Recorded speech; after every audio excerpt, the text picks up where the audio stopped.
This is From Hero to Zero, a show about the misconception of the demise of the music industry. We talk to heroes to make sense of the alleged zero, the music business.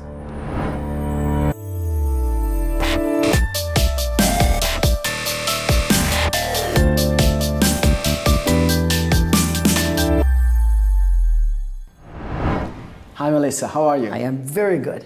Thank you very much for taking your time and sitting down with us and answering a few questions. My pleasure. So you released your debut album in 1988.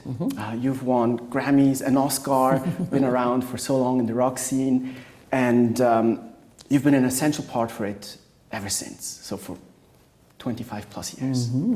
How different is it to be a musician today as compared to when you started? You know, the actual, wanting to play music and going and playing music, I think that's pretty much the same desire. What is so different is the music industry, the business, and how people get their music now, how they listen to it, how they buy it or don't buy it, or whatever they do. That's the difference, and that I can deal with, because what hasn't changed is I get on stage and perform, and people come see me play. That's the heart of what I do, and that the live performance, that's going to be what it is, and that's what I do best. The other part, I was on Island Records for 25 years, and this last year, I said, you know what, I think I can get out of the corporate paradigm of music, because it's crumbling and it only serves a very small percentage now. Sort of, they're very, very narrow in their marketing and such, because that's the only place that the money is. So I understand it, but I'm doing so much better now as an independent artist. You do? Interesting. And so you started your own label, ME Records, or Me Yes, Records? Me. You call it Me Records. Perfect. And where do you see the difference between being on a major label and being your own label, basically? Yeah, well, I'm fortunate that I've had, that I already have a following, that I can, have, thousands of people on social media. So I can reach them still the same. So I can still do, I have the same setup as I would in a record company. I just have it with my management. And instead of selling the record, we're actually selling me. So I benefit more from this. So it's actually a lot better. We don't give up after a few weeks. We still work it. We're still doing it. We're coming here to Europe. We're going down to New Zealand and Australia in January. It's an ongoing process, and it's just about building up my fan base and such. And I enjoy it much more. It's much more intimate. Okay, interesting. So you mentioned social media. So is social media an integral part of your marketing through that? Huge part of it. When I realized a few years ago, 2 or 3 years ago, some very special people in my organization showed me how important social media was and how to do it. Once I understood that I can go directly to my fans, and that people can come online, either to Twitter or Facebook or just on the internet, to my website, that's where it all is. That these other, the big corporations that are moaning, oh, we can't reach the people, it's because they're going straight to me now. They're going straight to the artists where they want to, and they're driving this. It's everyone's own decision to use social media to find the things that they want that is driving that movement.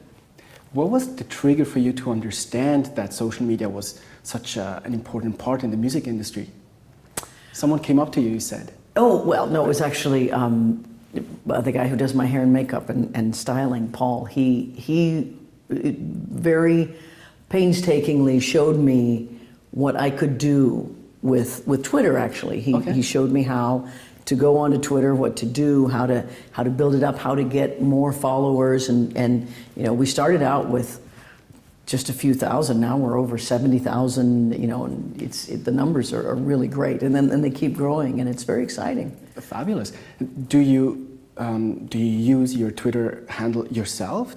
Yes. Is it you tweeting? Oh, it's totally, and that's the key, that I think fans know when it's really you and when it's someone in your organization, because if you give them just that little personal part of it, they're there. I have fans every day. I have fans that if I tweet something, 2 seconds later, they've read it. And it's very exciting to know that it goes all over the world. And now there's all kinds of different things. There's Periscope.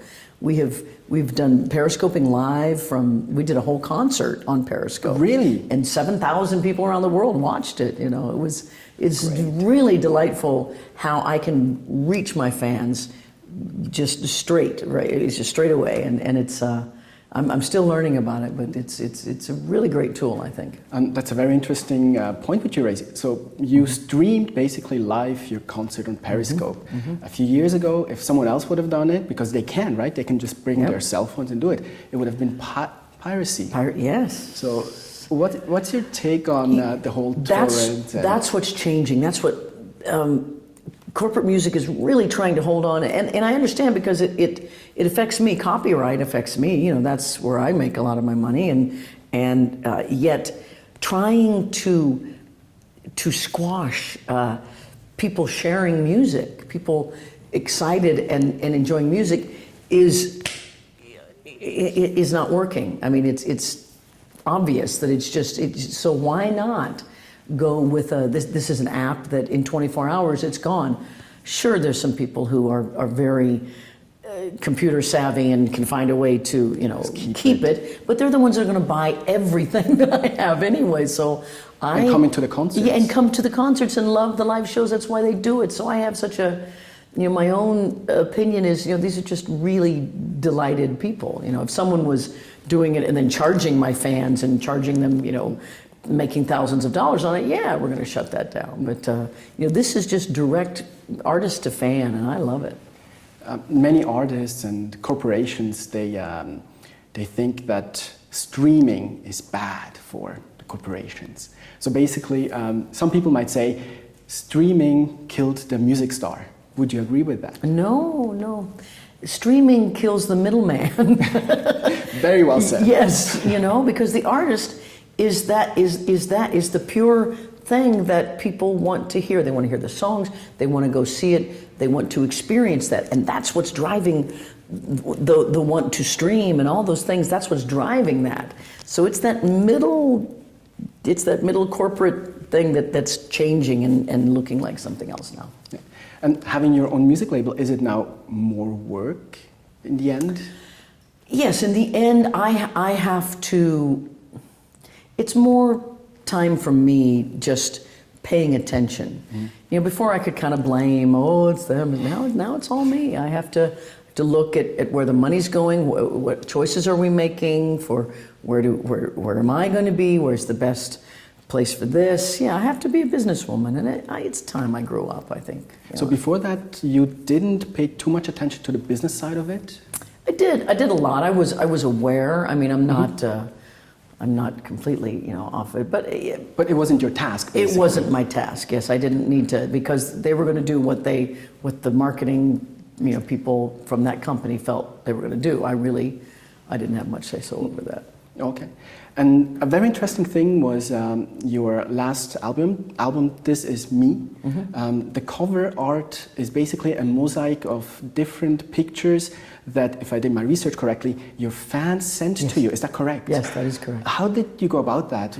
How did you come up with the idea, and how did you collect the photos? Well, when I went through this big change a couple of years ago, I got a new management company, and they have, it's a lot of people from other record companies that jumped off the ship and have performed and formed a management company.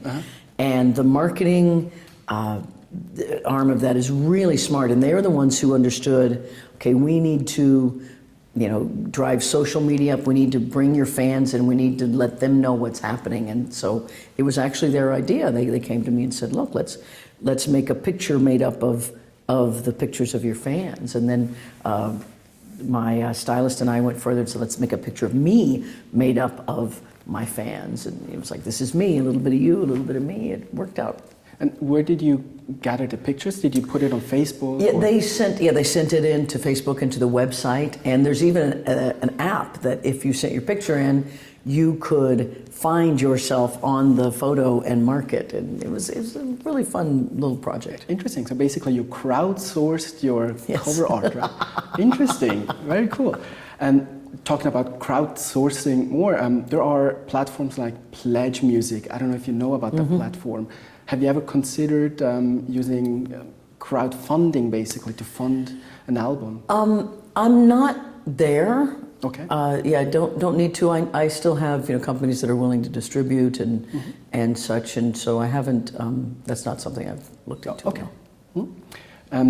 Talking about distribution, you partnered with Primary Wave Music. Is that correct? Right. Yes.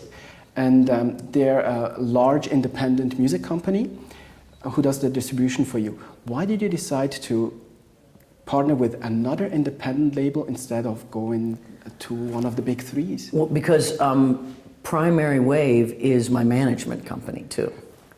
So for the one small commission, I get this large. I get all of that. So It's more efficient. yeah, it's definitely much more efficient, and it helps them, and it helps them bring the other things in. And so we then partnered with SPV over here. Exactly, from Germany. From Germany to distribute the album over here. And talking about your last album, you produced, or a couple of producers on your album are not said to be rock producers, No. like Rockstar or Jerry Wanda, who was with me. He's with you. He tours, yeah, Jerry's with me. He plays bass, I suppose. Yes. Great. Yes. Okay. Well, I'm still going to ask the question. Yes. What was the motivation behind producing you're a rock musician, in my eyes at least, to produce music with non-rock producers? I've always felt that rock and roll came from the same place that that R&B and hip hop and soul. We all came from that beautiful place back in the 50s, that Little Richard and Chuck Berry place.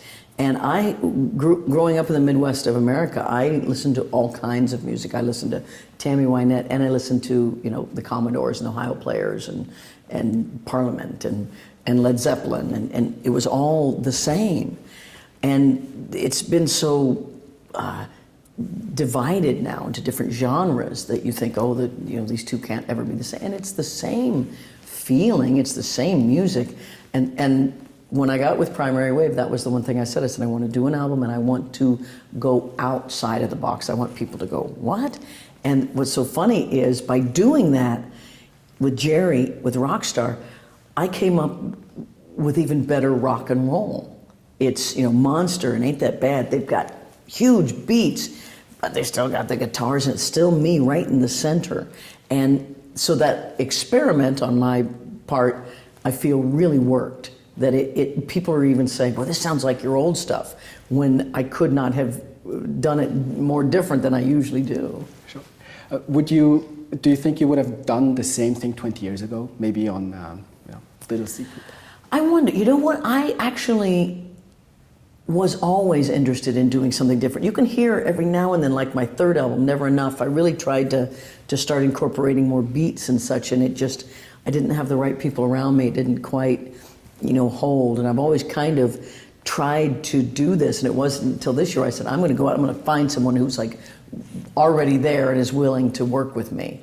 And they're going, okay, all right. And we just had a blast. Interesting.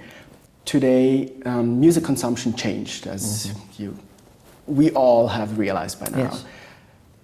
Do you think that albums still matter? Because music consumers, they can just buy one single song of any kind of artist they want. It depends on what you want your music for. This is what I feel. I feel like there are artists, there are music artists, musicians, and there are people who bring music into their life. And whether it's, I want this song because it makes me feel good when I'm driving to work, and I'm just going to buy that song. I'm not really interested in their whole album.